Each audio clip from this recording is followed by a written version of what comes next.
Doctor Sitaram Chaudhary, associate professor है राजनीति विज्ञान विभाग, राजकीय महाविद्यालय किशनगढ़।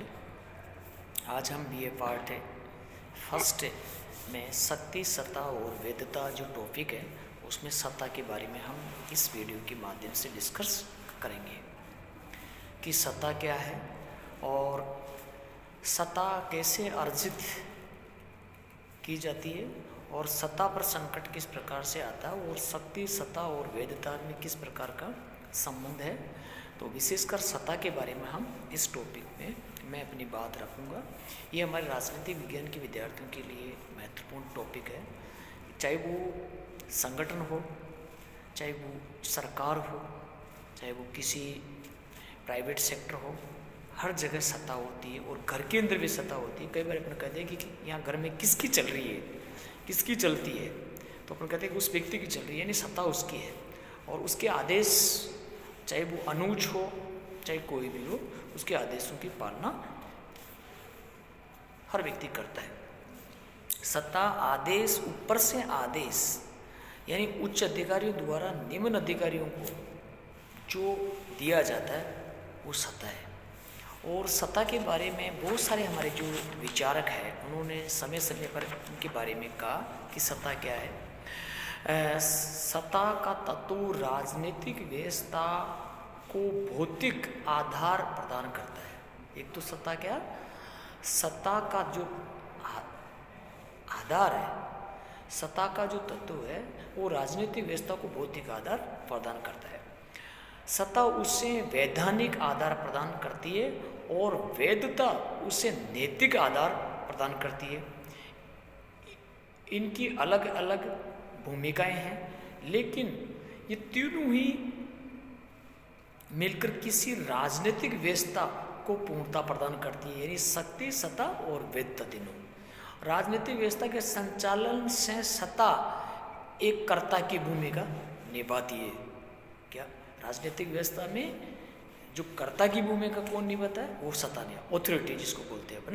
सत्ता संगठन का प्राण है, किसी भी संगठन का या सरकार का भी कह सकते हैं अपन, या और किसी का। सत्ता संगठन का प्राण है, उसकी आत्मा है और सत्ता को प्रबंधन की कुंजी कहा जा सकता है। जो मैनेजमेंट है, मैनेजमेंट की किसको कहा जाता है, उस सत्ता को कहा जाता है। एक विचार का फ्योल का एक कोटेशन है, सत्ता आदेश देने का अधिकार तथा उससे पालन करवाने की शक्ति है। सत्ता आदेश देने का अधिकार और उसे पालन करवाने की शक्ति है, उसे सत्ता कहते हैं। पीटरसन एक विचारक है, उन्होंने भी सत्ता के बारे में कहा, आदेश देने और उसे पालन करवाने की आज्ञा का अधिकार सत्ता कहा जाता है। प्लेटो ने तो यहाँ तक कहा कि बुद्धिजीवी मानव के पास सत्ता होनी नहीं चाहिए, क्योंकि वो सत्ता का दुरुपयोग करेगा। बहुत सारी चीज़ें हैं ये सारे।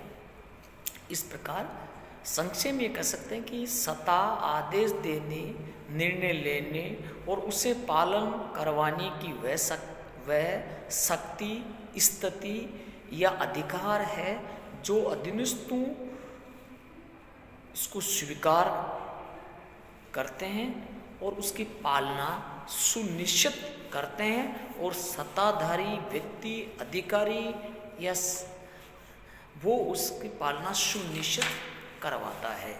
ये सत्ता का एक, मैंने आपको एक मोटा इसका संक्षेप में इस चीज़ को मैंने बताया। उसके बाद में कि सत्ता की कौन कौन से लक्षण हैं, कौन कौन सी विशेषताएं हैं, जिसके आधार पर हम ये कह सकते हैं कि सत्ता वह प्रबंधकीय है जिसका प्रत्यायोजन ऊपर से होता है, यानी ऊपर से आदेश आता है और नीचे तक वो आदेश जाता है और उसकी पालना अधीनस्थ करते हैं।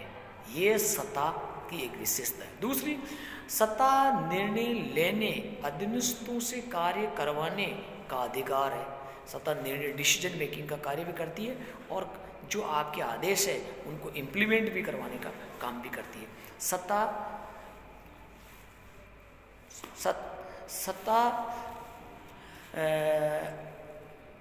प्रत्यायोजित विधान, यानी किसी को हम डिलीवर्ड भी करते हैं पावर, कुछ समय के लिए पावर। जैसे हमारे इलेक्शन है और इलेक्शनों के अंदर हम किसी अधिकारी को जोनल मजिस्ट्रेट का पावर दे देते हैं, तो उस समय तक उसके पास में जो सत्ता है, उसका पावर है, वो जोनल मजिस्ट्रेट की शक्तियों का निर्वहन वो व्यक्ति करता है, यानी वो सत्ता उसके पास में है।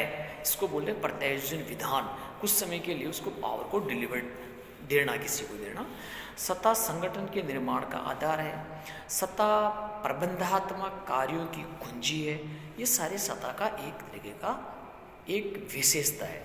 उसके बाद में इसकी सत्ता के स्रोत क्या क्या है, इसके आधार क्या है कि सत्ता किससे जनरेट होती है, सत्ता को पावर कहाँ से मिलता है, और सत्ता का उल्लंघन करने पर उसके खिलाफ क्या कार्रवाई की जा सकती है, उसके क्या दंडात्मक कार्रवाई हो सकती है खिलाफ। तो सत्ता के एक है कानूनी आधार, जिसको बोलते हैं कानून। किसको, जैसे संविधान से किसी को पावर मिला हुआ है और वो सत्ता पर बैठा हुआ है, या कानूनी आधार पर उसको सत्ता पद मिला हुआ है, तो उसके आदेशों की पालना उसके अधीनस्थ जितने भी अधिकारी है उनको करना अनिवार्य है, चाहे वो प्रशासनिक सत्ता हो, चाहे राजनीतिक सत्ता हो, या और कोई सत्ता हो। एक है प्रत्यायोजन की पावर डिलीवर्ड करना, पावर देना। जैसे उच्च अधिकारी निम्न अधिकारी को पावर दे देता है कि आपको ये कार्य करना है, वो एक सत्ता का एक आधार हो गया।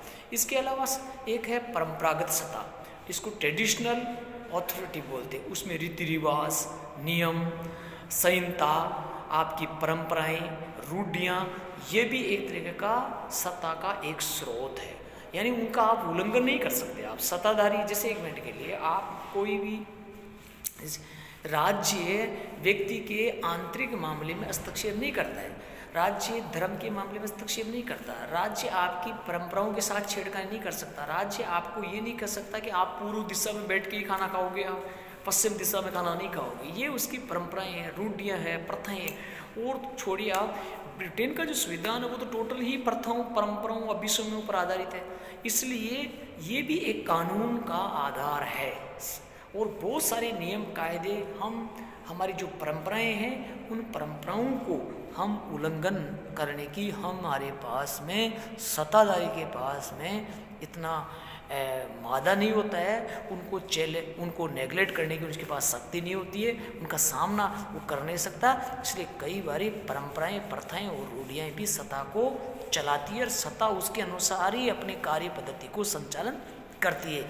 ये सत्ता का एक, मैंने आपके सामने सत्ता से क्या तात्पर्य है, सत्ता की क्या विशेषताएं हैं, और सत्ता के कौन कौन से आधार है। और कई बार क्या होता है कि जब सत्ताधारी को की वैधता समाप्त हो जाती है, तो वो सत्ताधारी की सत्ता पर संकट उत्पन्न हो जाता है। और वैधता का मतलब है कि विश्वास, मान्यताएं। और जब वेद शक्ति को, जब सत्ताधारी को शक्ति प्राप्त हो जाती है और उसको वैधता प्राप्त हो जाती है, तो वो लीगल सत्ता हो जाती है। इस प्रकार शक्ति, सत्ता और वैधता तीनों एक दूसरे से संबंधित, अलग अलग होते हुए भी संबंधित है। सबसे पहले इंसान क्या करता है, सत्ता पर बैठता है, उसके बाद वो शक्ति का प्रयोग करता है।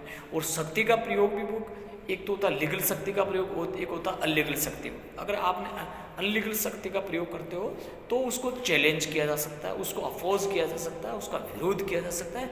और फिर अगर मान लो उसका विरोध ज़्यादा हो गया और लोगों ने उस सत्ता के खिलाफ आंदोलन स्टार्ट कर दिया, तो आपकी सत्ता के सामने वैधता का संकट उत्पन्न हो गया। यानी आपको अब, जैसे कई बार होता है कि सरकारें बहुत अच्छे कार्य कर रही है, लेकिन उन्होंने कोई ऐसा गलत निर्णय ले लिया या गलत कानून बना लिया, उसको लोकतंत्र के अंदर भी उसको काट के फेंक देती है। कई सरकारें, स्वतंत्रता के बाद में सरकारें आई और गई, कई सत्ताएं आई और गई, कई राजतंत्र आए और गए, कई तानाशाह आए और गए। उसका कारण ये है कि उनको वैधता प्राप्त नहीं थी, या वैधता उनकी धीरे धीरे समाप्त हो गई और लास्ट के अंदर उनको पद छोड़ना पड़ा, यानी सत्ता से उनको हटना पड़ा। ये वैधता को बनाए रखने का जनता का विश्वास आपके पास ऊपर है, तब तक ही आप सत्ताधारी सत्ता पर बना रह सकता है। जैसी विविधता समाप्त हुई और आपकी सत्ता से आपका जाना तय है। धन्यवाद।